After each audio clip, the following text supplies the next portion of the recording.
কেনেকুৱা?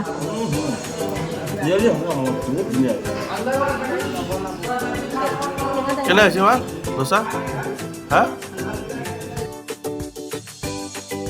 তো গাইজ আমি আহিছোঁ একচুৱেলি পুলিচ বজাৰত আহোঁতে মায়ে দেখিলে এখন ফটো। ফটোখনত মানে ৱালত অঁকা আছে দোচা। এতিয়া সেই দোচা ফটোখন দেখি পেলাই দোচা খাব মন কৰি আছোঁ মায়ে।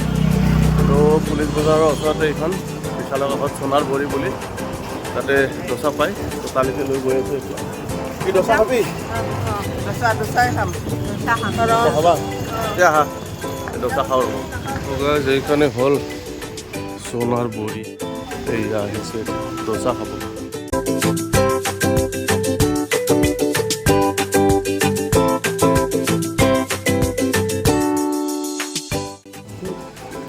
মছলা দোচা দুটা 220 টকা আৰু চাহ এটা লৈছোঁ মোৰ কাৰণে 15 টকা। ভৰি থাকে এইখনত, কিন্তু আজি ৰাতিপুৱা ভাগত ন সেইকাৰণে বেছি মানুহ অহা নাই এতিয়ালৈকে, আহিব লাহে ধীৰে।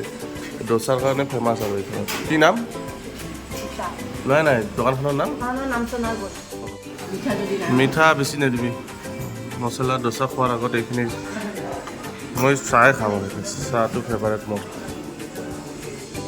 এয়া দোচা আহি গ'ল মাৰ, আৰু এখন আহিব বাকী আছে। কেনে হৈছে মা দোচা? হা তুমি খোৱা নাই? কেনেকুৱা?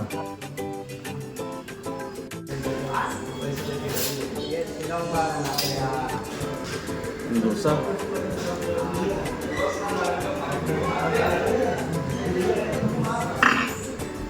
কেনেকুৱা? বহুত ধুনীয়া।